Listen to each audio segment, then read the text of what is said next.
भारत पाकिस्तान में जारी तनाव के बीच पाकिस्तान को एक महीने के लिए संयुक्त राष्ट्र सुरक्षा परिषद का अध्यक्ष चुना गया है। उसका कार्यकाल 1 जुलाई से 31 जुलाई तक है।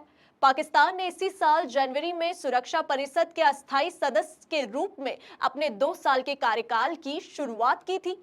बता दें कि 2013 के बाद से ये पहला मौका है जब पाकिस्तान को यूएनएससी की अध्यक्षता मिली है। हालांकि पाकिस्तान ने इससे पहले 7 बार सुरक्षा परिषद में इस ओहदे पर काम किया है। ऐसे में ये उनका 8वां कार्यकाल है। संयुक्त राष्ट्र सुरक्षा परिषद दुनिया का सबसे शक्तिशाली निकाय है, जिसमें 5 स्थायी और 10 अस्थायी सदस्य होते हैं। पाकिस्तान भी अस्थायी सदस्य है, जिसका कार्यकाल दिसंबर 2026 में पूरा होगा। यूएनएससी में पाकिस्तान को 2 और बड़े पद मिले हैं। जून की शुरुआत में पाकिस्तान को यूएनएससी के 2 महत्वपूर्ण सहायक निकायों में 2025-26 के लिए निर्वाचित गैर स्थायी सदस्य के रूप में चुना गया था। वह इस समय 1988 तालिबान प्रतिबंध समिति का अध्यक्ष भी है और 1373 आतंकवाद रोधी समिति के उपाध्यक्ष के रूप में भी काम कर रहा है। बता दें कि दोनों समितियां अंतर्राष्ट्रीय स्तर पर आतंकवादी गतिविधियों में लिप्त व्यक्तियों के खिलाफ सबूतों के आधार पर प्रतिबंध लगाने का फैसला करती है। हालांकि हास्यास्पद बात यह है कि इस बार इन दोनों आतंकवाद विरोधी समितियों में उसके सबसे बड़े स्टेट स्पॉन्सर पाकिस्तान को ही यह जिम्मेदारी मिल गई है। पूरी दुनिया में सबसे अधिक संयुक्त राष्ट्र में प्रतिबंधित आतंकवादी पाकिस्तान में ही रहते हैं। चलिए अब जानते हैं कि पाकिस्तान को इतनी सफलता कैसे मिली। दरअसल पाकिस्तान इस बार यूएनएससी की एशिया अफ्रीका समूह के 2 सीटों में से एक पर चुना गया है। इस सीट पर इससे पहले जापान काबिज था।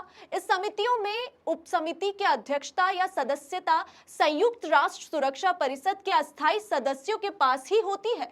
यूएनएससी के अस्थायी सदस्य चीन, फ्रांस, रूस और यूके अमेरिका हितों के टकराव से बचने के लिए प्रतिबंध समितियों की अध्यक्षता नहीं करते हैं।